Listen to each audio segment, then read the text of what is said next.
Welcome to At Home and Abroad with Harrison Walker. Join us each week as we explore the far reaches of the globe in search of unique characters and stories to share. Reach beyond your front door and let's chat about art, architecture, history, real estate, and of course food. Let's jump in.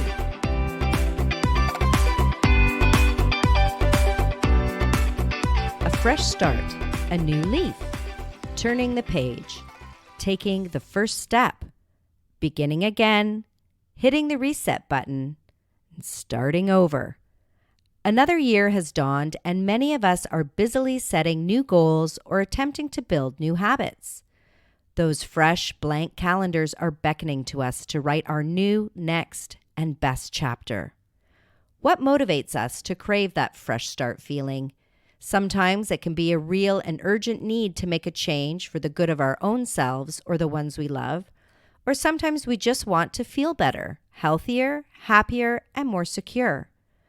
Very often, too, our new beginnings are forced upon us as we cope with trauma, loss, and even a brush with death. Today, we have the unbelievable privilege of speaking with someone who is very familiar with the concept of starting fresh. Rhonda Britten, author of the book Fearless Living, Live Without Excuses, and Love Without Regret, and the founder of the Fearless Living Institute. So clear your schedule and let's start at square one on the subject of starting again.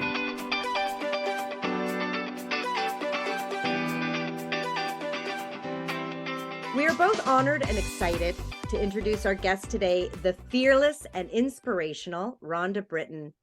Not only is Rhonda an Emmy Award winner and a repeat Oprah guest, she is also a 4-time best-selling author and founder and CEO of the Fearless Living Institute.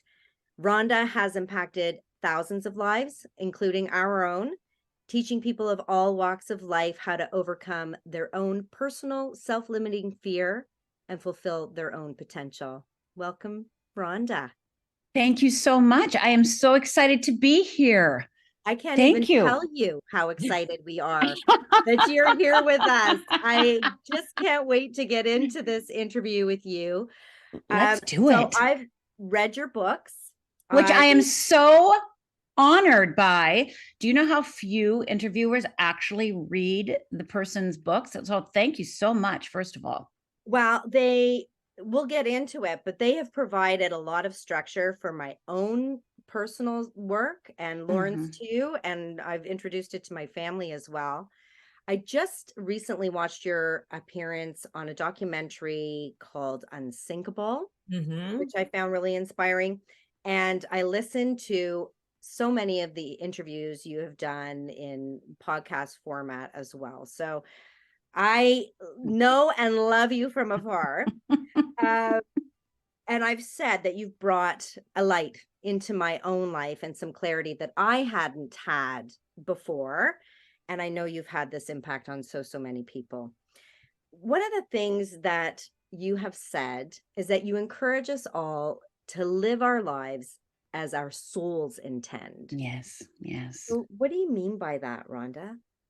You know, one of the things that when I first started my business, I'm a God girl, and for 20 years after my parents died, which I know we'll talk about in a minute, I put God on the other side of the fence, right? Like it was like, okay, God, I love you, but can't trust you, right? So I think many of us have gone through that same, like having that adversarial relationship with God, or that like, I don't know what to do with him, her, it, whatever you, again, perceive God to be. And when I came back to the fold, which is a whole journey in itself, I really am only doing this because God told me to. Right. And when I talk about live the life your soul intended, I'm talking about that God connection, right? Your soul is a vehicle for the spirit, for source, for the divine, for the great beyond, whatever you deem that thing to be. And when you live the life your soul intended, you are living from a place of alignment. Your body, your heart, your mind, your soul. If you're willing, I should say, you can live a life of alignment. And when you have a life of alignment, when you are living the life your soul intended, your mind gets quiet and you have actual peace of mind, which really at the end of the day, when we talk about, I want freedom, I want to make a lot of money, what we're really saying underneath all that is, I want peace of mind. I want to trust my decisions. I want to know that I am enough. I want to walk in this earth and be good as myself and be well taken care of and be provided for and be secure and safe and excited, right? We want all those things. We want purpose and passion. Well, we can get them through our fear, right? Because our fear will help us get them. And many people we can call it ego, we can call it fear, we can call it monkey mind, whatever you want to call it. I call it fear because I believe that is really what we're talking about. Or we can follow the soul's guidance. And fear, of course, will stop you from doing that. Yes. So live the life your soul intended to me is a high calling. It is not something to throw out like, oh, live the life your soul intended. It's actually like, oh my God, am I really willing to live the life that I was meant to live, that I'm here, I'm born to live, my destiny? Or am I just going to flounder on this earth, keep, hitting walls and windows and floors and keep trying to make it up myself? Because trust me, I would never be doing what I'm doing today if I listened to myself. Never in a million years. I mean, that really resonates with me because I feel like I've been controlled by my fear for so long and doing exactly that, throwing myself up against walls, and nothing ever really was aligning with me. In doing some of the work that you've introduced, I feel like it's a journey to figure out what that life is that your soul intends and to be more open to that. But I feel like I'm on the path. Ah, excellent. Well, it is a path in and of itself, but you're on a path anyway, right? Like, so you can either choose the path of fear, or you can choose the path of living life your soul intended. It's your choice. And so even though you may not click into your purpose right away, right? Like click in automatically and immediately and know everything immediately. The point is that, just like we hear about intuition, the more you court intuition, the more you'll hear it. The more you court your soul, the more you'll be in alignment with it. And most of us are waiting for a miracle to happen in order for us to trust the thing that's bigger than us, or we're waiting for something to happen in some way, again, a miracle, magic, something for us to believe that thing finally is loving us, is caring for us, is wanting to be with us, wanting to help us. So we're constantly going in and out, right? We're going like, oh, I'm going to do it today. And then something happens. It's like, I can't trust the guy, and then we go back. So we're constantly going back and forth. And one of the things that I do inside Fearless Living is I help you maintain your climb, right? Maintain your willingness to keep staying open regardless of what life throws at you. How can you stay loving when the world is not? How can you stay, joyous when the world is not? How can you stay connected and happy and just, I'll just want to say connected to the world when the world feels like a very scary place? Yeah. So all of this is our choice, but it doesn't feel like our choice because so few of us have been trained, have been given skills, have been given the tools to actually do it. I mean, that's why I created what I created. One, because God told me to, but two is that, I lived when I was younger, I wanted to be a minister. And then I lived the 20 years in the desert. And in the 20 years in the desert, I did everything. You name it, I did it. I did shaman work. I did energy healing. I did inner child work. I did rebirthing. I did psychotherapy. I did trauma. I trust me, I have done like everything under the sun. And all those things helped me in certain ways, right? They like that they filled some gaps, some holes in me. If we want to think of me, like I always felt like I had 20 or 30 holes like running through my body, right? And some of it, they definitely filled some holes, but you know what it didn't do for me? It didn't create a holistic view of life. It didn't create a holistic picture that I could hang on to and that I could live outside of. They ended up just being tools because the philosophies interfered with each other, right? One person told me this and one person told me that, and one philosophy told me this. And I remember sitting there so confounded because it's like, well, wait a minute. This does not seem comprehensive. It just seems like piecemeal. And when, like patchwork of cobbling together. Yeah. Yeah. And then who do we blame when it's patchwork? Who do we blame? We blame ourselves. Right. Because the people that are teaching us that patchwork say, oh, this is all you need. This is like, well, it's kind of what I say, right? This is what you need. This is what you need, because maybe for them, that was what they needed.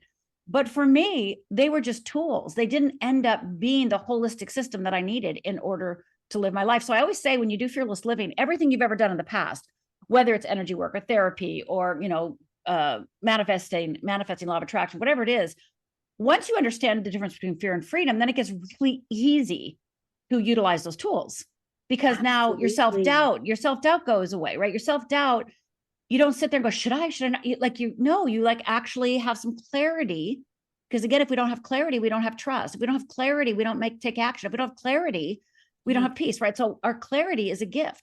So with what I believe is, when you understand how fear and freedom work, it gives you access to every single thing you've ever learned, every single book you've ever read, every single workshop you've ever attended, and you'll actually be able to utilize those skills and tools. And that's exactly what I have felt. And I think Lauren would agree that it is the clarity. It is like, and I think I even said this before, it is like a light has been shone onto my journey to date and perhaps where I am going. I'm so happy. And I'm so happy that you're touching the hem of the garment, like, falling into fearless living and really starting to see and being able to utilize it quickly. So I'm so thrilled for you. Congratulations. Mm-hmm. Well, I mean, it does take work though, right? Yes, It's it not does. like you can just read one of your books and it's just going to magically transform your life. You actually have to do that. Do the exercises in the book. I actually listened to you by audiobook first. Ooh. So I need to go back. And it was wonderful hearing your voice and hearing your stories. But now I want to go back and have the book in front of me so that I can write everything out and go through the exercises again. Yes. Well, that's the thing. I've really just know that my work is a little, I don't want to say deeper, but deeper or more comprehensive than most people. So it does take a willingness. It takes a willingness to go, you know what, I'm done piecemealing. I'm done, trying to find the quick cure. I'm done trying to deal in magic. Again, I love miracles, right? But I'm done pretending that if I say the magic word, then the magic's going to happen, right? Again, not that miracles don't happen, but that I'm really ready to find the thing that will sustain me for the next 5, 10, 20, 30, 40 years of your life. Mm-hmm. So it does take somebody who is willing to go, you know what, I'm ready. I'm ready to live the life my soul intended. And I'm willing to do the work. Yeah. And, I'm there to hold you. We have faculty, we have, coaches, we have support, we have community. So we're there to hold you. You just have to walk in the door. Exactly. And be ready to do. To not necessarily look for the answers out there, yes, but to use your program as a support to look for the answers within. Yes. And it will also help you filter the world as well, because you'll be able to see people's fear, which is really lovely. Yeah. You'll be like, oh, that person's afraid. And it changes then your communication with people, the way you see people, the connection with them, because when you understand they're afraid rather than being a jerk, right? Yeah. When they're afraid rather than being a, all of a sudden there's a level of compassion and innocence that you have for others, as well as yourself. So you have lived this journey from fear to fearless. Can you tell us a little bit about your own experience, your origin story, and how it's led you to this point? Of course, I'd be happy to. So I think what you're referring to is my worst day of my life, right? So when I was 14 years old, I grew up in a little tiny town in Upper Michigan, and we had 365 inches of snow a year, and not very many. We had no, fast food restaurants. There was nothing. There was like 2 restaurants in town, and it was Father's Day, and my parents had recently separated, and my father was coming to take us out to Sunday brunch, and so he comes in, come on. My sister's in the bathroom fighting it out. Me and my mom, she's fluffing up her beehive hairdo and putting on her pink, blue eyeshadow and her rose color lipstick. And, my dad's like, come on. So me, my dad, and my mother start walking out. My sisters are still fighting in the bathroom. And because we only have one bathroom, 850 square foot house. And we're walking out, and my father says he has to get his coat from the car. It had started sprinkling. And my mother had put on her raincoat. I had mine on. And so as me and my mother walk out, my father opens his trunk, and I notice that he hasn't grabbed a coat, but he has grabbed a gun, and he starts shouting at my mother, you made me do this. You made me do this. And he cocks the gun and fires. And I start screaming, Dad, what are you doing? Dad, what are you doing? Stop. And he cocks the gun again and points it at me. And for the next, it seemed like forever, probably was 10, 20, 30 seconds, whatever. But it felt like forever. He and I just locked eyes, and he blinked, I blinked, he blinked, I blinked. And I absolutely believed in that moment he was going to kill me. He had attempted to kill me earlier by strangling me a few years before. So with a gun in my face, and he just shot my mother, I was convinced that I was going to be next. And my mother, with her last breath, literally sees that my father has a gun in my face and screams out, "No, don't."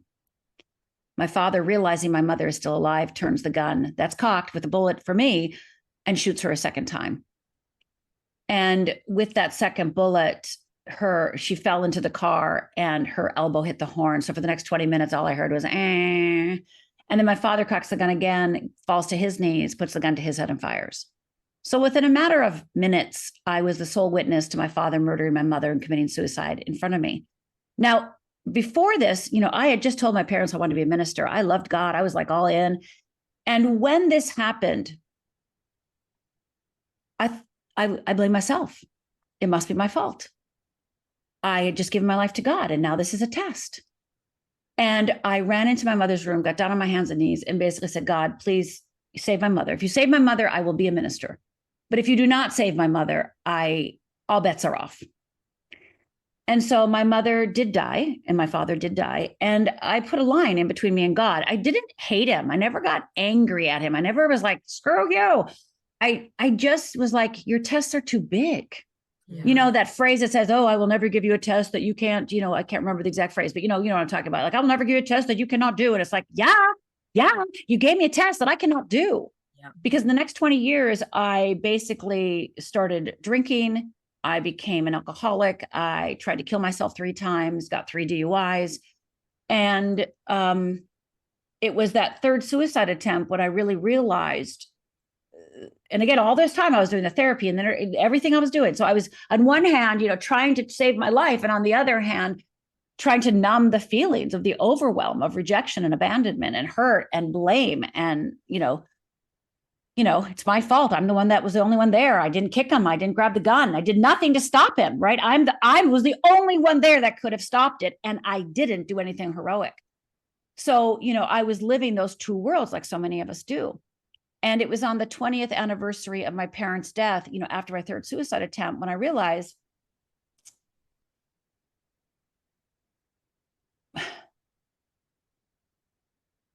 nobody's coming to save me. Yeah. And if I want to save myself, I got to start at the beginning. So I actually went out.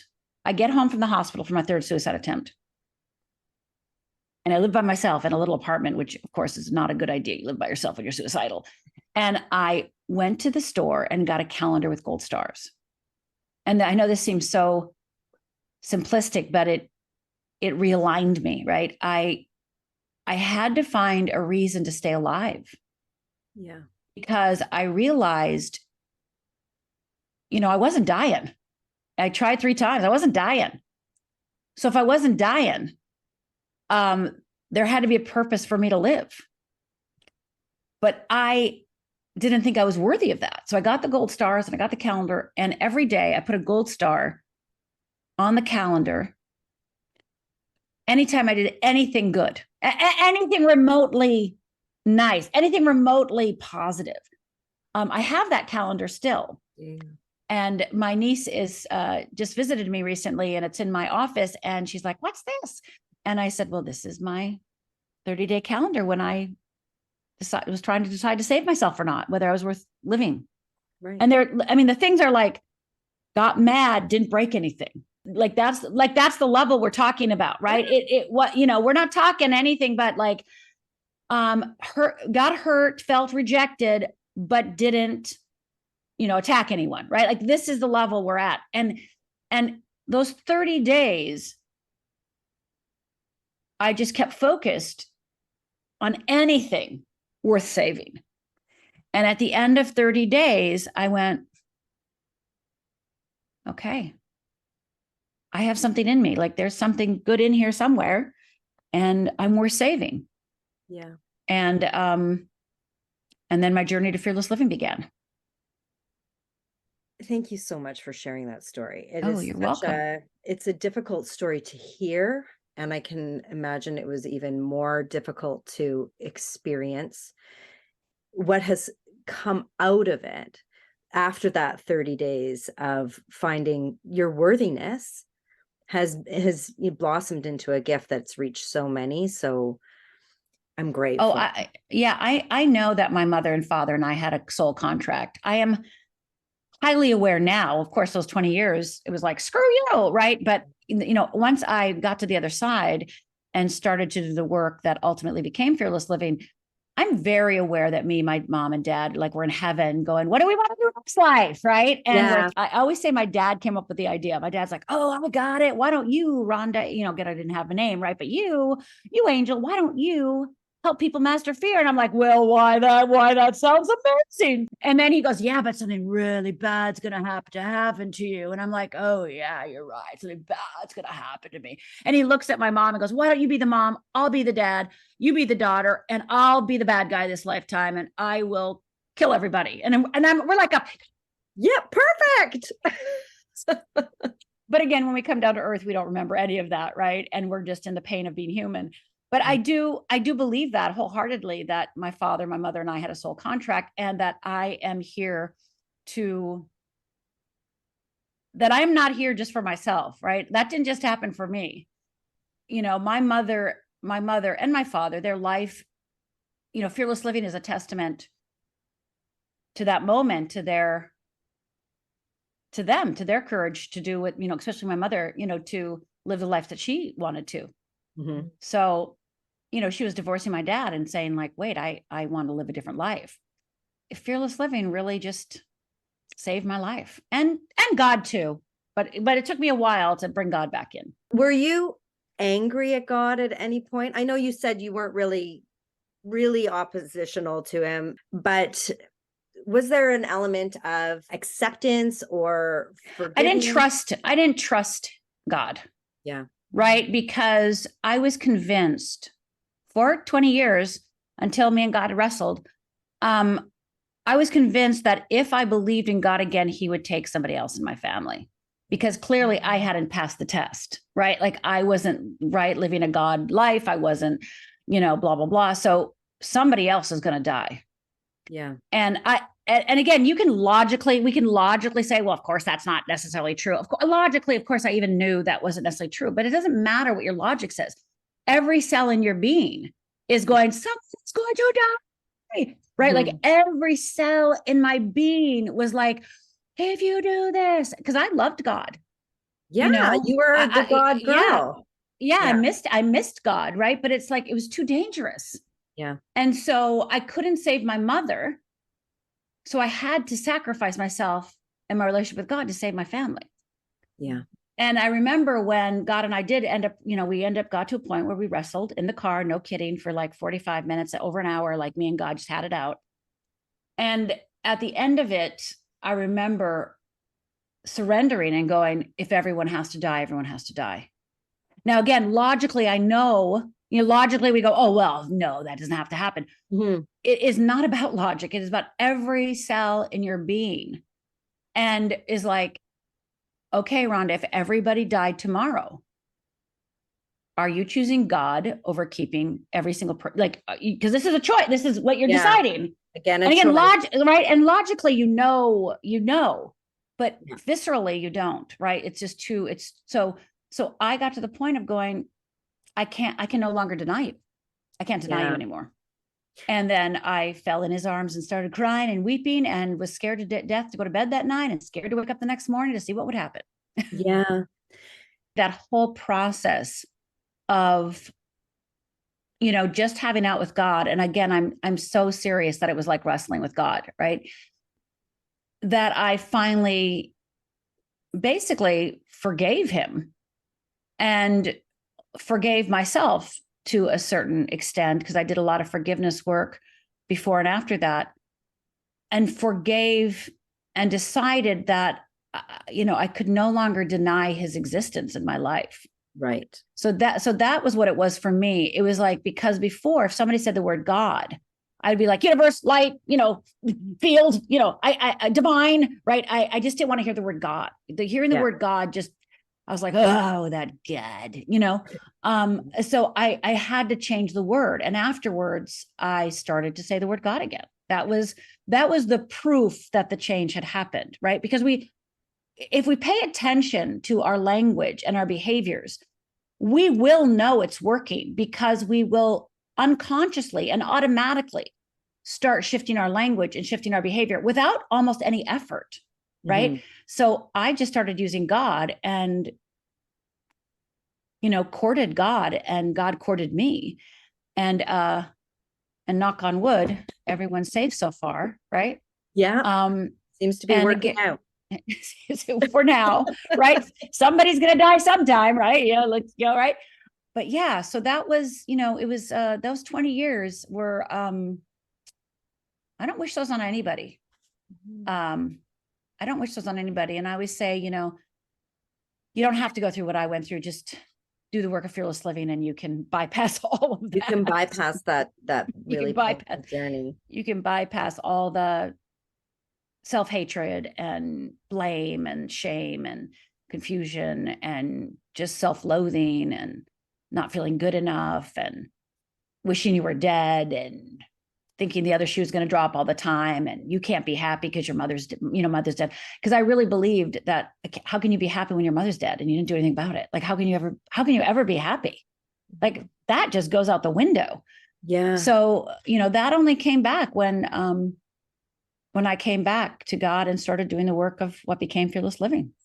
Rhonda, since that major experience of sort of coming back to God, do you ever sort of flounder in your faith? Like, yes, other events in your life since then? Or has it always been smooth sailing since then? No.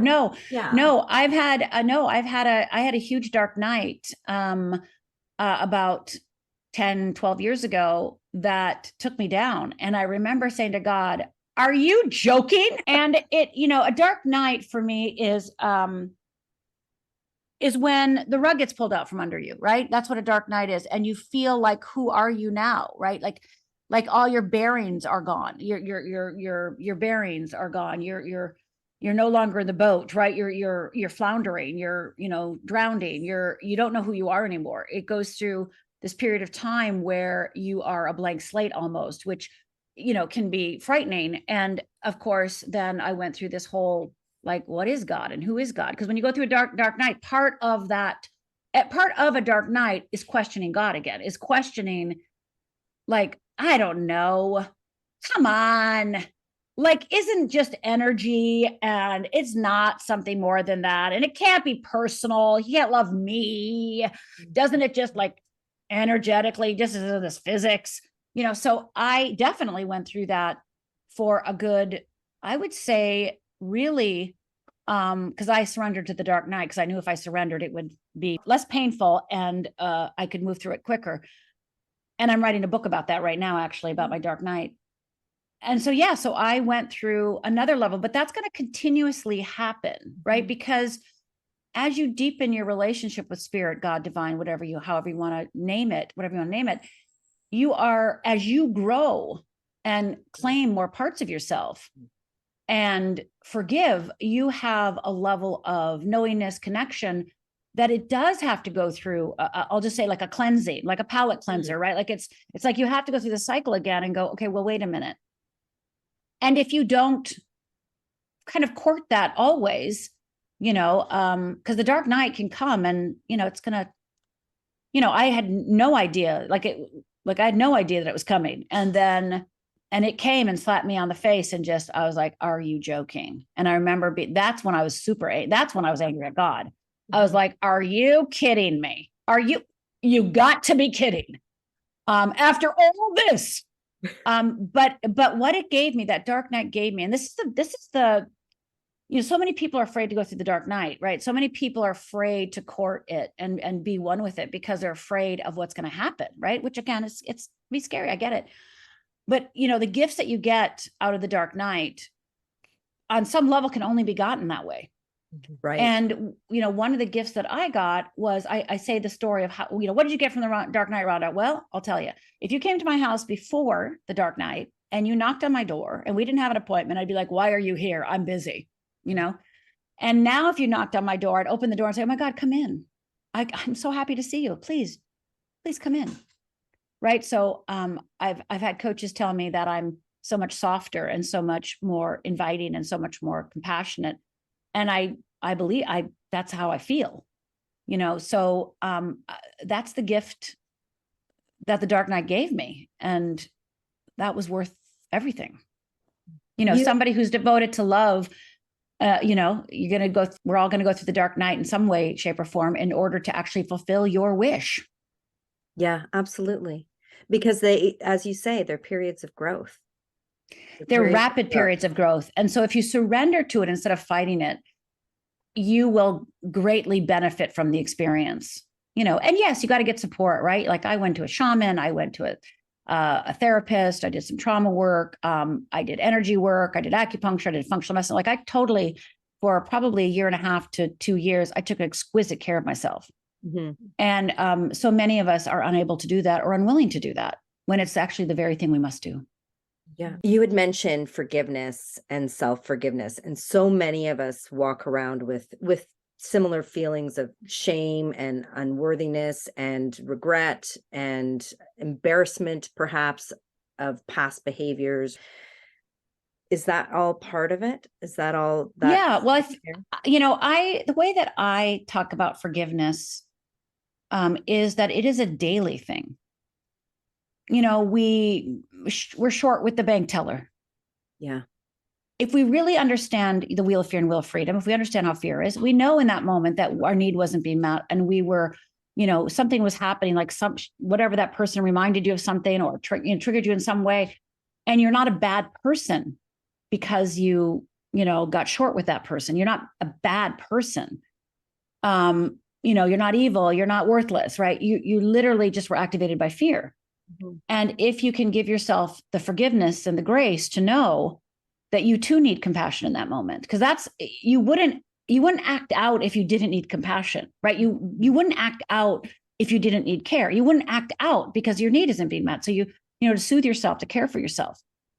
So forgiveness is critical. And I know that I could not have moved on with my life if I hadn't forgiven my father, which was, by the way, the easiest person to forgive. Then forgive my mother, which, was just baffling to me. Like, why do I have to forgive her? She's the victim here. But it's like, no, she, again, I'm not blaming my mother, obviously, in any sense. But she stayed with my father. And when my father tried to kill me, she did nothing. She contributed because, again, she was scared, right? Yeah. I always say, my mother died because of fear, And so that willingness to then forgive myself for not saving them that day, for not being heroic and not knowing, I'm 14 years old and, I can't stop the bullets and I don't jump, I don't grab the gun, forgiving myself for where I was in that moment and what I could and couldn't do in that moment. So many times we focus on not forgiving others so we can stay angry as a protection, but that's a false protection. And I can't tell you how many people I coach, they are deathly afraid of getting forgiving because God forbid they're not angry, because how are they going to hold boundaries, or how are they going to hold, the energy, and how are they going to keep that person away? So it's so frightening for so many people to actually forgive because they do not yet know that they have the capacity and don't have the tools to hold a boundary, to say yes, to say no, to know what's actually happening from a philosophical, spiritual perspective, right?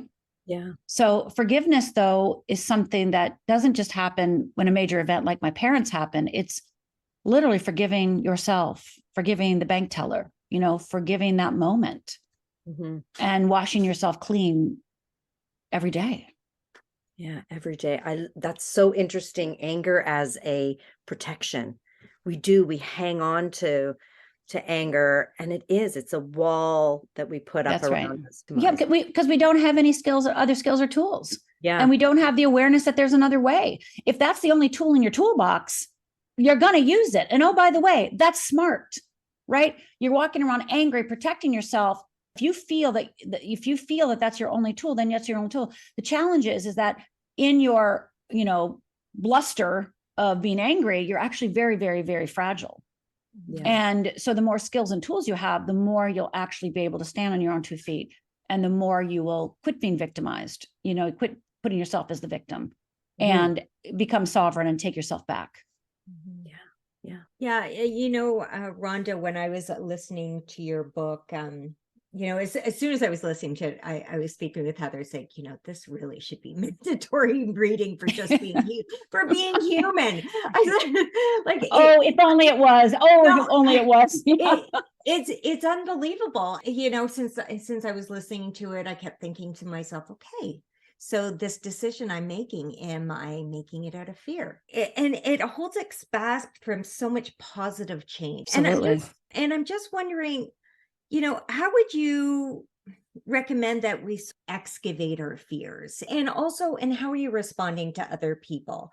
I've heard you say that, when people are angry, that there's fear there. Well, one of the first things to do is to start keeping track of what I call your fear responses. Okay. And, what we normally call those are our faults. Right? Well, I procrastinate. I'm a people pleaser. Oh, I just give too much. Oh, I wish I would quit doing that. I wish I would quit saying that to my mother. I wish I could say something different. Right? All the things, the perfectionism, the procrastination, the anxiety, the overwhelm, the worry, all of the things that we label ourselves and say, oh my God, I wish I could stop that. So when I start working with people, it's like, okay, tell me, your biggest issue. Because I always say, tell me your biggest problem, and I will, get that handled very quickly. Because it's not what you think it is, of course, right? That's how I coach people. Tell me your biggest problem. Don't give me the little one. Give me the big one. And so when you can start seeing all the ways that you put yourself down as fear responses to keep you in the fear cycle, calling yourself a procrastinator, you're not a procrastinator. There's just some fear there. You're not you're being a perfectionist. Why are you a perfectionist? Because you're afraid. Why do you get overwhelmed? Because there's fear, right? So we would never feel overwhelmed, perfectionism, procrastination, anxiety, again, whatever you name yourself, shame, blame, you would never experience those things or name those things or feel those things unless there was fear underneath. So there has to be a fear that triggers the overwhelm. There has to be a fear that triggers the shame, right? There has to be a fear that triggers the blame, right? So most of us, and most of the courses and workshops out there and coaches, work on the fear response level. Quit being a procrastinator, quit being a perfectionist, quit people pleasing. Again, great tool building. That's nice. Great. Awesome. Go take that class. Great tool building. But what it's really not doing is it's actually not handling the root, which is the fear itself. Right. So the first thing that I ask clients, the simplest way to start moving in is just starting to label all the things you think are bad about yourself, all your self-blame, all your, I wish I could quit doing this, and put it on a piece of paper and just label them fear responses. Just start shifting what you name them. Just shift the label from I'm bad, I'm a procrastinator, I'm this way, rather than, oh, I'm procrastinating because I'm afraid. I don't know what it is yet because I don't know my wheel of fear, but at least I can see it's fear now and quit blaming myself, because we've got to take that monkey off our back, right? We've got to quit identifying ourselves as the thing that is wrong. No, fear is there. By the way, fear loves you. And fear is just trying to keep you safe. It just doesn't have any other tools besides the tools that it has.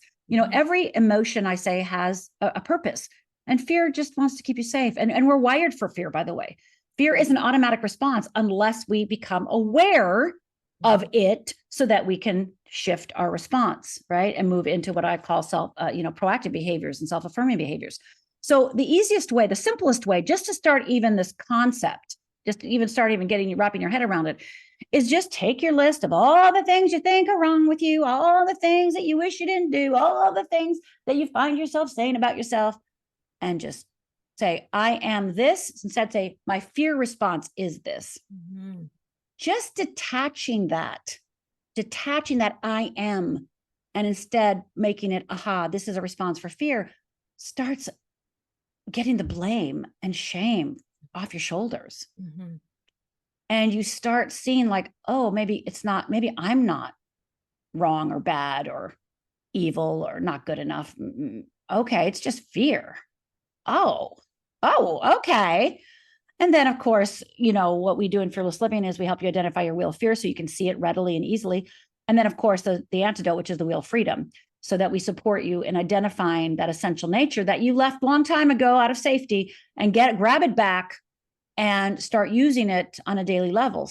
So when you're with that bank teller and you get short, you know exactly what to do the minute you become aware of its fear. Minute you become that, you're in fear, the minute you go into your wheel of freedom. Fear is, in your book, you said it's always there. Always there. I felt the way that you described fear almost as a person. Yeah, the person that's standing beside you all the time. It's not just some abstract emotion. In your book, it's real. Yes. It's real and it's there. And I felt it. So as I was reading, fear literally. But that's good. Yeah. Yes, but that's good, because don't we do the same with God? Yes. Don't we feel like God is a presence? Yes. Right. And, so I think of fear as if you're a Christian, or if you're, so like people call it the devil, I call it fear. Mm-hmm. Shame, fear, monkey mind, fear. Mm-hmm. So one of the exercises I give my classes is I tell them to put their hand on their belly, and we can do that now if you'd like. Put your hand on your belly. Sure. And just take a nice deep breath. Just breathe. Just breathe. And now tell me what's happening to your hand. Going up and down. Yeah. So your belly and your hand are united, right? And so as you breathe, your hand is going up and down, right? Mm-hmm. So I want you to imagine for a moment that hand is fear itself, right? What I call the wheel of fear. Imagine that is fear. And now I want you to imagine and put your hand 6 inches away from your belly. Right. And now breathe. What's your hand doing? It's not holding me back. That's right. It's not holding me back, because you've created a space between you and it. There's some freedom there. There's totally freedom. And you have perspective because you have space. So that is why the first thing is just to get your fear responses down and just start labeling them correctly, to give yourself some space between you and it, you and fear. So you can start being like objective rather than subjective, rather than blaming yourself. You can go, oh, this is just fear playing out. And these are just the ways I chose to react in fear. Because some people are procrastinators, some people are perfectionists, some people are people pleasers, some people are, overwhelmed, some people have anxiety, right? People have their own thing. Mm-hmm. And they have many of them sometimes, right? So when you use that hand thing, like let's say you're in a business meeting, let's say you're at church, let's say you're with a crowd of people and you are getting activated and you're like, oh crap, right? I'm getting triggered by my Aunt Sue, put your hand on your belly, if nothing else, and just breathe to remind yourself that you can either have fear attached to you, or you can take it a few inches away and you can be separated from it.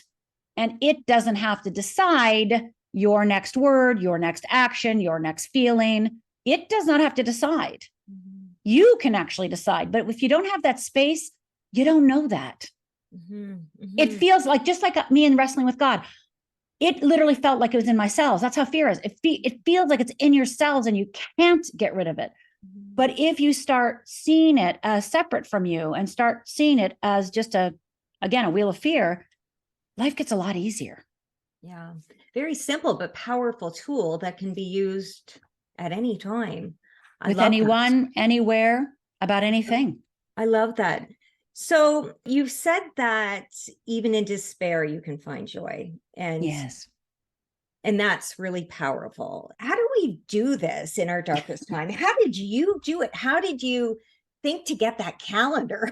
You know what I mean? In those stars. Yeah. Well, I have to say that probably was God whispering in my ear, right? But Because at the essence, I asked myself, do you really want to die, Rhonda? Right? Do you really want to die? And my answer was like, well, I'm not dying. So I guess I have to live. And if I have to live, I don't want to live like this. I don't want to live like I have for the last, 10, 15, 20 years. I don't want to live like this. So I had to find something. And like I said, I'd gone to therapy, I'd done a lot of work. And again, they were all helpful. Don't get me wrong. I love all that stuff. But it didn't solve the problem, right? So when you talk about joy inside despair, that joy is the knowing that this is not your fault, right? That you are not the victim of the despair, that no one is out to get you. I ask my students, is the world for you or against you? Now, everybody knows the right answer, but I say, but how are you living in the world? How are you behaving? How are you acting? And they go, the world is against me. Yeah, the world is against you.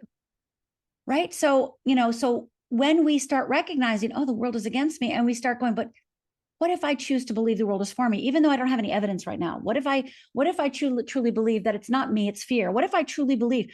Then you can hang on to that, like going through that dark night, going through the difficult times, even though, you have a miserable time, even though it's going really rough. This is for something so much larger, and it is for your soul. This is something that is going to be so good at the end. Because I tell my students, the difference between me and you is I've done it enough where I know it's going to be good in the end. You haven't allowed yourself to do it, so you don't know it's going to be good in the end. I know it's going to be good in the end. So trust me and, follow me for a minute.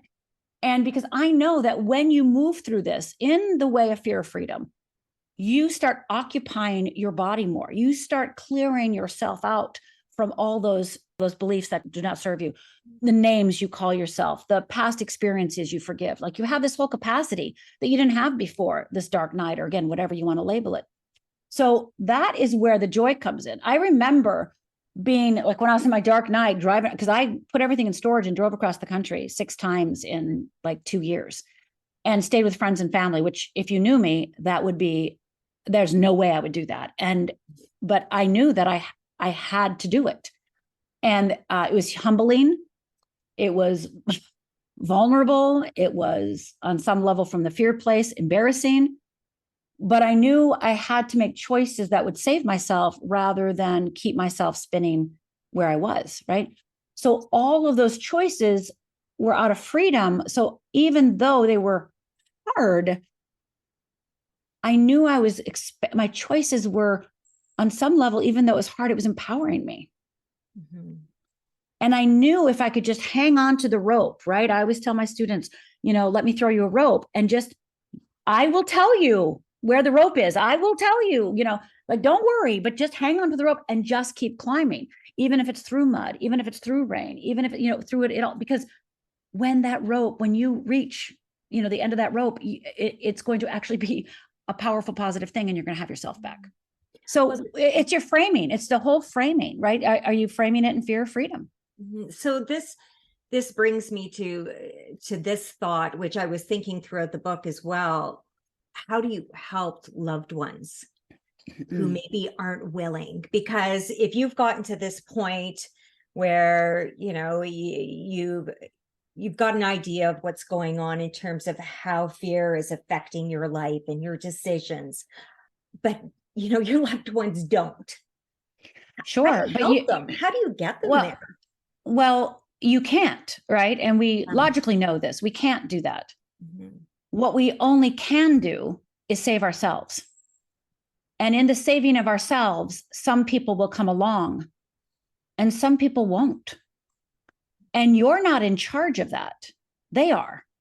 But what's miraculous is they may not come with you now, but they may come with you 3 years from now or 7 years from now, when they're willing to do it, right? So this is why I want to create a fearless world, right? One person at a time, is that as we create more awareness about what fear is, we have a greater capacity to see innocence and have compassion. So now we see our uncle afraid. We see our cousin, our husband, our wife, our partner, our child. And you know what happens is we actually start talking to them differently. And as we start talking to them differently, because we see them differently, their shame decreases. Their level of victimization decreases because we are no longer heaping it on, because we see what's happening. And we don't sit there and blame them anymore and call them jerks and tell them how lazy they are. There's no such thing as lazy. It's just fear, right? So when we really have that understanding, we become a safe place for people in our lives. And again, some will come and some won't, and we don't get to choose that. And there will be sadness and, grief because you're like, Uncle Dave, come with me, right? But the other thing that happens is you no longer have the same expectations of each relationship. So you can actually enjoy what is. My family, my two sisters are very different than me, very, very different than me, and believe very, very different things than I do. And we laugh and we enjoy each other and we, pee our pants and right. So just because we're so different and, do I want them to come to the right side? Of course I do. Right. But all I can do is live my life and love them. And when you have judgment against them, it's really hard to love. Right. When you think they should know better or do better, or it's really hard to love. And it's really hard for them to feel your love because you're not seeing them as innocent and you're not seeing them as what they really are, which is afraid. Mm-hmm. I've had marriages change. I remember one guy came up to me at a workshop and he and his wife had already gotten divorced, and he read Fearless Living like y'all. And he joined Fearless You, which is my membership and my classes. And he started doing the work. And within a few months, he was able to see his wife's and his relationship. And the reason they got divorced was all fear-based. Mm. And he called his ex-wife up and said, start crying, would you do this with me? Would you do the work of Fearless Living with me? Because I think we were just afraid. And she did. And when they both were there at the workshop, and they both said, like, they're remarried, they're as happy as pie. They're like, it has changed our entire relationship because we no longer blame each other or attack each other or want each other to save each other or treat our, do this, do that. Instead, it's like, oh, and so I've heard that over and over, marriages happen. I have a client who's like, come to me and they go, well, I'm going to be married in a year. And they were, because again, it's just, there's an opening. So it doesn't matter what your thing is, what your goal is, what your dream is, whatever it is. The only thing between you and it is fear, right? Yeah. So are you really willing to be what most of us say? Not everybody says this, but many of us say, well, I just want to be a vehicle for love, and I just want to be a bigger person, and I just want to have my values, and I want to, if you want to live your values, you've got to be fearless, because values go out the door when fear comes, right? So if you really want to live a life that your soul intended, a value-based, integrous life filled with compassion, fear is the only thing between you and it, besides some skills and tools that you can learn along the way. I've learned so much, Rhonda, from this conversation beyond the book, about fear and about trust. Not everybody's going to be on the same timeline as I'm going to be necessarily. That's right. Our listeners are just going to learn so much from today, and it's going to make such a huge imprint in their lives. Thank you so much for sharing your wisdom and your story with us. You are a true gift. We're very grateful. Excellent. Well, if your listeners want to learn a little bit more, they can go, I'll gift them Stretch, Risk, or Die, which is a class about how to take risks, right? And it talks a little bit about the wheel of fear. So you'll learn a little bit about it, but it really is an action-oriented, helping you with those fear responses that I talked about. A very simple exercise that I created 27 years ago for a client. Okay. And it's one of everyone's favorites. Just go to fearlessliving.org/risk, RISK, and just sign up. And yes, you're going to be on my email list. If you want to get off it, then go ahead and do it. Go ahead and get on my list and unsubscribe if you don't want to hear another word from me. It's 3 15-minute videos with worksheets, and it's going to support you greatly with this new framing about what fear and freedom is. And it's going to support you in actually giving you 10 hours more a week. And it's also going to stop procrastination. Right. And also we'll provide those links in our notes as well.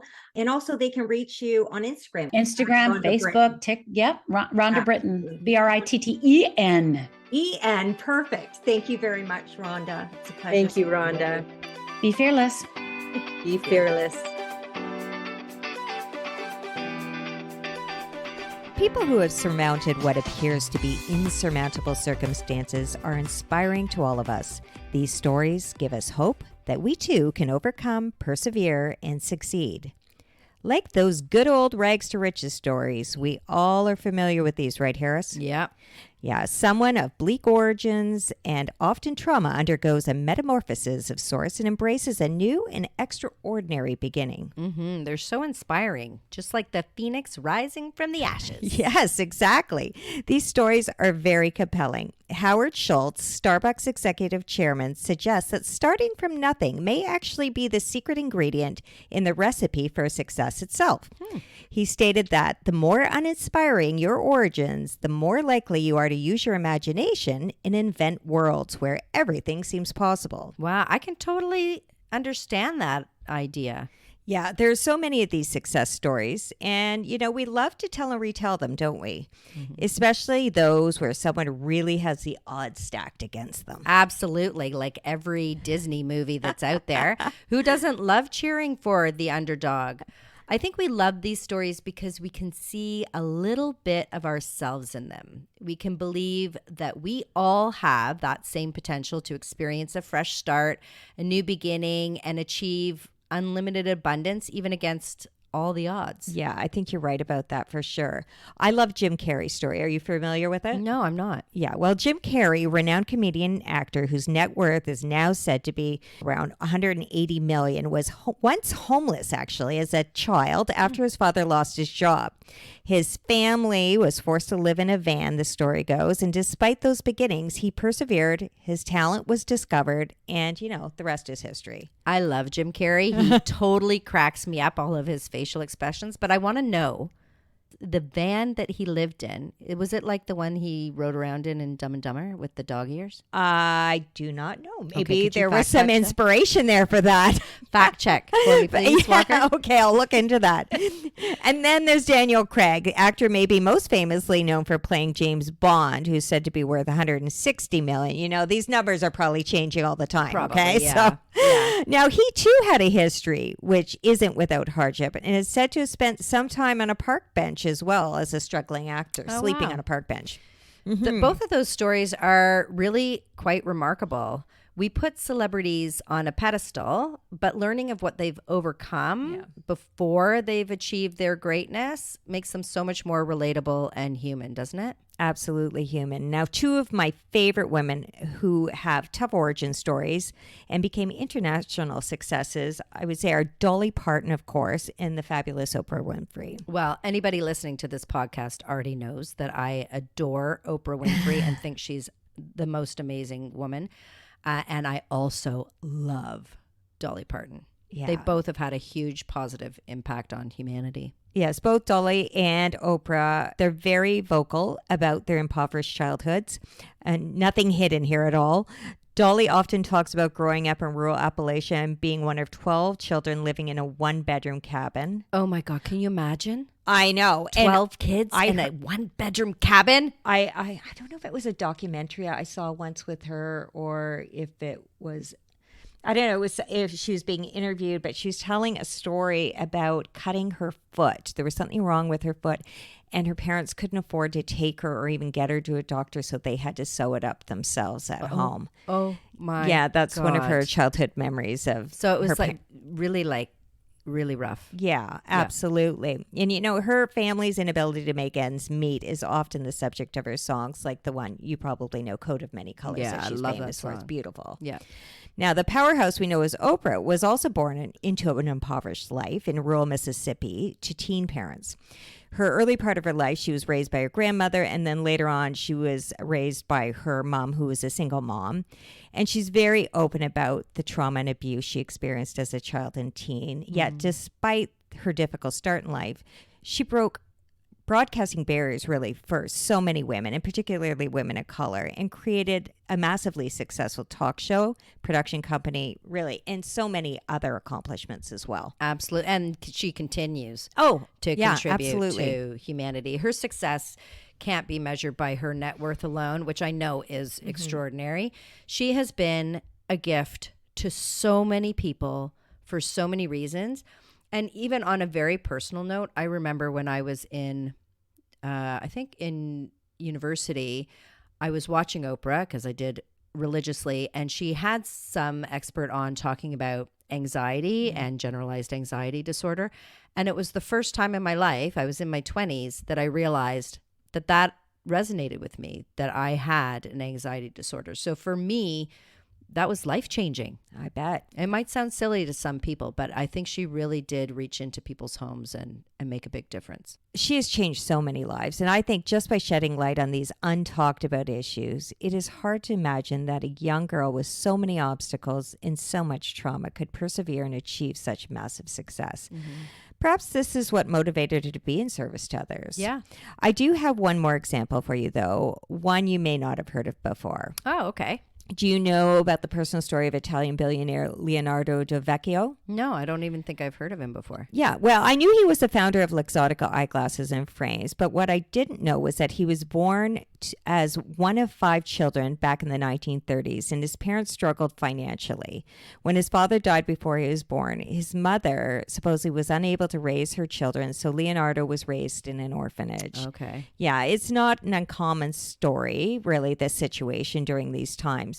As a young man, he worked as a tool and die maker's apprentice and worked in metalworking, manufacturing parts for eyeglasses before getting into full frames. And supposedly as his business grew, he acquired other brands such as Ray-Ban, Oakley, Sunglasses Hut, Lens Crafters, Pearl Vision even. And, these are just a few to name. Wow. He eventually grew to become the second richest person in Italy and supposedly 54th wealthiest person in the world, with a whopping net worth at 24.1 billion US. Holy moly. I know, big. He passed away just in June. That is quite a rise from a life which began parentless in an orphanage. It really is. But not all success stories are based on a rise from poverty alone, are they? No. Sometimes the interesting part of a story is that the individual has acquired extraordinary success later on in life. Yeah, like right when we thought we were all too old for our ship to come in, right? Right, Walker? Exactly. For instance, Martha Stewart was 41 when she achieved great success with entertaining. That was her first published I had book. no idea she was 41 years old when she published that book. Wow. And did you know that Ray Kroc, which is the name that's become synonymous with McDonald's, was 59 years old when he bought his first McDonald's restaurant? No. I think we can safely say it's the world's most successful and recognizable fast food chain. Absolutely. Yeah. They're even trying to copy it in Russia. Oh, Yeah. there you go. So there's still hope for us then, Walker. Is that what you're telling me? Yes, of course. Success found later in life isn't limited to business, though. Charles Darwin, he was 50 before he published The Origin of Species, which turned evolutionary science on its head. There's also American folk artist Grandma Moses. She didn't even pick up a paintbrush seriously. I think she painted, but not seriously, until she was 78 years old. Wow. Yeah, so what this tells me, there's lots of time for you to still pick up that brush, Harris, even if you don't consider yourself too crafty. Yeah, I think I'm going to leave that to the artistically inclined. However, I did get a Chinese brush. It's like a scripting kit or something. I've seen those. Yeah, and I think I'm going to give it a go. And I'll let you know. But it's never too late, really, for a fresh start or to take up a new hobby or to hit your stride. Is it, Walker? No, you've got that right, Harris. Perhaps the greatest of all fresh starts are given to those individuals who have had a near-death experience. those who've had that brush with death, or even those that have been determined to be clinically dead and have come back to life. I have to say, these stories absolutely fascinate me. I know, I me can't too. get enough of them. I know. I don't know how they could not fascinate you. These people have actually crossed the river Styx and visited the great unknown. Mm-hmm. And, you know, there can be no fresher start, really, if you think about it, than being given a chance to live again. Yeah, I think many of those who've had these kinds of experiences would agree. Often they claim to have a new perspective on life. They have new and different priorities, and they look at their own lives through a completely different lens. Yeah, rightly so. Like, how could you be the same person after undergoing such an experience? It would be life-changing. Yeah. Now, I hear that most also no longer have a fear of death. That, I imagine, would be very liberating. Yeah, absolutely. And considering that so many people are afraid because it's just an unknown, people who have had a serious brush with death almost always describe the experience as a positive one. Often there's a welcoming light reported with an overwhelming sense of love. And these individuals report being greeted by loved ones and describe the experience as calm and secure and definitely not one to be feared. They don't even necessarily want to come back to life, but instead come back feeling as if, well, it just wasn't their time yet to go. Mm-hmm. So, do you have any idea what the percentage of people who claim to have had these near-death experiences is?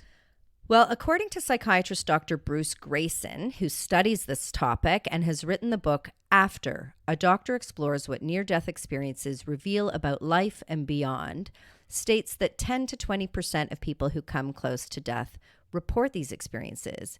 So roughly 5% of the population. Mm-hmm. Well, that's not too many then, but it's interesting that most have a common experience, though. Yeah, absolutely. Like even my own grandmother, she was really ill with pneumonia one time, and she reported that she saw a tunnel and light, and she wasn't ready to go at that point, and so did not cross over. So it is fairly common, but there are still some people who have near-death experiences who don't have those elements, don't have that warm and fuzzy experience that we so often hear about. You know, I've never actually heard of these negative NDEs before. Yeah, I hadn't either. According to the Missouri State Medical Association, there are other near-death experiences that aren't so light and lovely. It's thought that we don't hear about them very often because the people who are involved don't necessarily want to talk about them. They're greatly distressing. Well, that makes total sense. Yeah. This publication presented 3 types of negative near-death experiences, which they describe as inverse, void, and even hellish. Well, those don't sound like much fun. No, particularly the latter. The first type, though, seems to be similar to what we've learned to be a typical positive near-death experience, except the individual who is dying is just having none of it, does not really want to go. One example that's presented is a man who was thrown from his horse, found himself floating at treetop height, watching emergency medical technicians working on his body, and he started screaming, no, this isn't right, put me back, but they didn't hear him. And the next thing he knew, he was shooting through darkness toward a bright light, flashing past shadowy people who he understood to be deceased family members waiting for him. And he was panic-stricken. He did not want to go. But the second near-death experience type is a little bit more eerie. It's described as an ontological encounter with a perceived vast emptiness, often a devastating scenario of aloneness, isolation, and sometimes annihilation. Scary, eh? It actually sounds a little bit like a science fiction movie, like you're just sort of floating around in space. Getting sucked into the black hole. One woman who reported this experience said she felt herself being sucked into a void, like she was being drawn into a dark abyss or a tunnel. She said, I was not aware of my body as I know it. I was terrified. I felt terror. I had expected nothingness. I expected the big sleep. I expected oblivion. And I found now that I was going to another plane, and it frightened me. I wanted nothingness, but this force was pulling me somewhere I didn't want to go. But I never got beyond the fog. So that makes me kind of think like maybe it just didn't jive with what she thought dying would be. And maybe she was going through this other experience that we're more commonly familiar with, but just was really resistant. Yeah, it sounds like she expected nothing. Yeah. And there was something there. Whether Exactly. it was good or bad, there was something, and then that was an issue. Yeah, that's what terrified her. Yeah. But the third negative near-death experience, the hellish experience, sounds, well, hellish. So what's that all about? Oh my gosh. Okay, check this out. One example was this woman who reported horrific beings with gray gelatinous appendages grasping, the sounds of their guttural moaning, and the indescribable stench stayed with her for decades. Wow. Well, it's not surprising. No wonder people aren't in a rush to retell their stories if they've got stories like this and essentially relive the experience, right? I know. On the upside, though, apparently the hellish experience is the very least common. Oh, thank goodness. So even the negative NDE experiences result in a fresh start for these people? Yeah, sometimes. Yeah. Sometimes these experiences encourage the individual to make positive changes in their life. Others, though, they have to work through the after effects and the trauma of their experience. Did you know that there are even shared death experiences? I've never heard of that. What is a shared death experience? I had never heard of it either, but apparently knowledge of the shared death experience has been around since the late 19th century. These are cases where the death experience of a person dying is also experienced by someone physically nearby, like sitting near their deathbed, or even someone who may not be nearby but is emotionally connected to the person dying.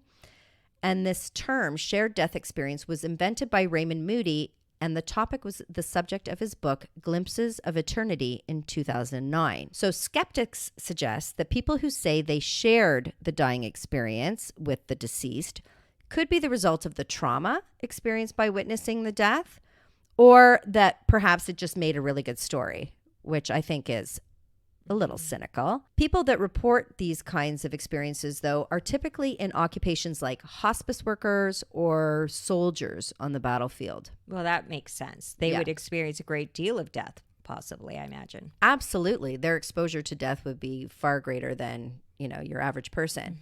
I read the story of one hospice volunteer who was reading to a semi-conscious patient. Suddenly, the hospice volunteer felt a force jerk his own spirit out of his body.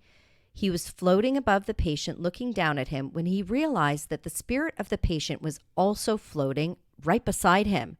He said that the patient's spirit was smiling at him and giving him a look as if to say, "Hey, check this out, man, here we are." He then felt his spirit drop back into his body again, and the patient passed away. But it all happened very, very quickly. Well, it's a lot to think about. I do find it interesting when medical doctors and others with medical or scientific backgrounds share their own personal NDEs. You would think by nature of their profession, these individuals would be more likely to explain an NDE with a scientific context rather than a spiritual or supernatural one, right? Yeah, you would, wouldn't you? Have you ever heard of Dr. Eben Alexander or Dr. Mary Neal? I have. I find both stories fascinating. I've read Dr. Mary Neal's book as well. Yeah, they are very fascinating. Dr. Eben Alexander is an American neurosurgeon and author who has actually written and spoken extensively on his own 2008 near-death experience while he was in a coma due to meningitis. He had been in a coma for a week before regaining consciousness. When he awoke, he had lost all memory of his life prior, but he did remember his near-death experience. He reports that he initially felt like he was in dirty Jell-O, which is kind of gross, for a long time, and then was rescued by a slowly spinning white light with thread-like tendrils and an unearthly melody. So we've got that common theme of light again, eh, Walker? Yeah, often white light. And even the Jell-O. Yes, this is the first time I've heard about the repeat of the Jell-O experience, Yeah. but I bet you it comes up more often than we know. Yeah, from that woman's hellish experience. Anyhow, the light opened up into what he calls a gateway valley, a beautiful realm, perfect with bright colors, lush with trees, waterfalls. And he himself was on a butterfly wing with millions of other butterflies flying over this valley where thousands of beings were dancing. There were swooping orbs of divine energy, which he calls angelic fires. And he took these fires or lights to be souls between lives. There were chants and hymns thundering down from above. He said he felt the breath of God, of an infinite love, which is also a common theme, and not a judging God. He felt comfort, and he was very at peace, like he was at home. When he was on the wing of the butterfly, he saw a woman beside him that never spoke a word and gave him a look again of this unending love. He said he felt that he knew her very, very well, and he later discovered that the woman he met was his guardian angel, apparently the deceased daughter of his birth parents, whom he had only met the year before. Dr. Alexander's experience changed him from a doctor who believed that life after death was a brain-based illusion to thinking very, very differently. He says life after death is real. And in his words, if science doesn't recognize this fact, then it is doing two things wrong. First, science often uses the wrong tools to make measurements. And second, even the most open-minded scientists are a long way from understanding what the right tools will be. We simply haven't discovered the scientific answers to spiritual questions yet. Wow, I find it so reassuring to hear these stories. So what about Dr. Mary Neal? Yeah, her story is incredible. She recounted her near-death experience in her book, To Heaven and Back, also in a TED Talk, and the Netflix series Surviving Death, which I highly recommend. It was very interesting. Dr. Neal is an orthopedic spine surgeon who drowned while kayaking in Chile. She states that she died, went to heaven, spoke with Jesus, but was returned to earth because she still had work that she needed to do. She was actually pinned under 8 to 10 feet of water in her kayak for 30 minutes. The force of the water bent her body in half, her legs backwards at the knee, resulting in multiple fractures. She recounts seeing her purple and bloated body being pulled from the river from afar. And she says she could see the CPR being performed on her body. And she says she knew at that time she was dead. Apparently, it was quite an ordeal to get her from the river through the thick terrain to a nearby village where her husband, who is also an orthopedic surgeon, cared for her until they could get her back to the United States. And there they pronounced that she was not expected to live. Even to the next day, she had advanced pneumonia, in addition to swelling in her lung tissue, acute respiratory distress syndrome. She was in pretty bad shape. During this time, Dr. Neal said that when I no longer felt myself trying to breathe, I just assumed I would die. She said she felt herself rise up out of the river, and when my soul broke through the surface of the water, I encountered a group of 15 to 20 souls, human spirits, she believes, sent by God, who greeted me with the most overwhelming joy I have ever experienced and could ever imagine. She says she remembers becoming irritated with the fellow kayakers who were calling her and trying to resuscitate her, and that she became annoyed that they wouldn't let her go. Despite having a very happy life on Earth, she remembers not wanting to come back into her body, but she realized it wasn't her time and she had work to be done and she must return. She was even told at that time, a bit of a prophecy, that her son would eventually die. And in fact, 10 years later, he was hit and killed in a car accident. That's tragic. Yeah. And a heavy weight on your shoulder. And a heavy that's knowing, going to happen. Right? She says that she tried to come up with a medical or scientific explanation for what she'd experienced after the fact. She says she learned everything she could about drowning, about the dying brain, but nothing seemed to account for her survival or could explain her spiritual experience. And Dr. Neal says almost 20 million people in the United States alone have had this experience. Wow, that's pretty much in line with the report you quoted. These are incredible life-altering experiences. So what sort of life changes occur after a positive or negative NDE? Well, as you can imagine, there are many different reactions among those who experience near death, though a common thread is a sense of peace and even purpose. Some people decide to make positive life changes or change their life direction completely after their NDE. Some people understandably become more religious or spiritual than they have before. For example, Dr. Mary Neal, she became a Christian after her near-death experience. She states, though, that we can all have a fresh start even without a near-death experience. In her words, if you undertake a process of spiritual exploration and discovery, your daily life will change for the better in ways you have no ability to even imagine. It's hard to top the fresh start provided by a near-death experience, but fresh starts certainly do take many forms, don't they? Mm-hmm. I am a firm believer that we all have different chapters in our lives, and each of these chapters begins with a fresh start, of course, with the wisdom you bring from the previous chapters. Right. I think you and I are perfect examples of this with previous careers. Absolutely. I think just the variety of our lived experiences and the vocations that we've both held have led us to this point in our careers. And it also gives us our unique perspective on life. Yeah. It doesn't matter if you've switched careers, started a business, succeeded or failed. Each experience broadens your skill set and your own unique set of beliefs and life strategies. There are many well-known examples of people who shifted gears at some point in their lives to follow their dreams. For instance, Jeff Bezos, whether you love him or hate him, was an investment banker before launching Amazon.com from his garage. Right. Or what about Vera Wang? She was actually a professional figure skater and a magazine editor before becoming a world-renowned fashion designer.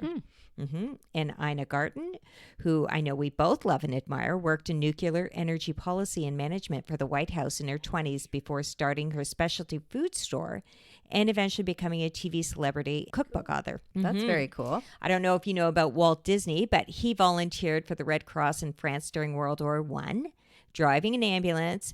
But when he returned, he worked for his father's company as a night watchman and then eventually started to branch out into the direction of drawing by creating newspaper and magazine ads as a temporary Christmas job. Oh, wow. But regular everyday people are making dramatic fresh starts all the time, every day. Absolutely. And many people are looking to take a new direction, particularly at this time of year. I personally have known friends who have switched careers. One friend, an engineer who I knew always wanted to be a doctor later in life, retrained to follow his dreams. Yeah, I know quite a few people who have made similar leaps to follow their hearts, often in the name of service or the greater good. Take, for example, Mark Hall Jacquin, someone we both know and respect. He left his career as a senior analyst at a gas company to found a remarkable organization, which is called Shelter Movers. Mark saw an urgent need to help people safely flee abusive situations. He now operates a national charitable organization that provides secure transportation to a new and fresh life without fear. He has truly changed so many lives, given so many people their own fresh start. Yeah, it's hard to describe how incredible Mark and his team are. We have been big fans of theirs for a really long time now. You know, this is probably a topic in itself, but I read an interesting chapter in Rhonda Britten's book, Fearless Living, which discusses living our authentic selves. In some cases, people encounter negative reactions when they tell their friends and family they have plans to change careers. Yeah, I think she calls them dream drainers, but I can see it happening. People are afraid of change, so they can be suspicious of the motivations behind someone's life change, and they might even be just worried about the outcome. Yeah, not everyone will be supportive, I agree. Any negativity, like she says, likely reflects their own fears and concerns. I, for one, get inspired when when other people around me make changes, major ones in their lives. Yeah, me too. Big life changes don't always have to be career changes, though, do they? No, they don't. It might involve new relationships, getting out of your old area of comfort and trying to meet new people, perhaps even ending a relationship you realize is no longer healthy or happy, and breaking free to start again on your own. Yeah. And what about beyond relationships? Yeah, it can be as simple as stepping out of your comfort zone and taking on a volunteer position or immersing yourself in a new interest. Maybe you always wanted to take piano lessons, but your parents could never afford it. Or maybe you never had the opportunity to get your driver's license, but always wanted that little bit of extra freedom. Always wanted to weight train or rock climb. It's never too late, really. Is there anything you've wanted to do but haven't? Oh my God. Where do I start? Some of the things I've always wanted to do are actually current works in progress. I've always wanted to be fluent in another language. I study French with Duolingo almost every day, and I hope that that dream will become a reality. I'm working hard at it, Walker, but maybe a move to France might just speed it along. What do you think? There you go. Yeah. After your hot tub. After the hot tub. That's definitely on the to-do list.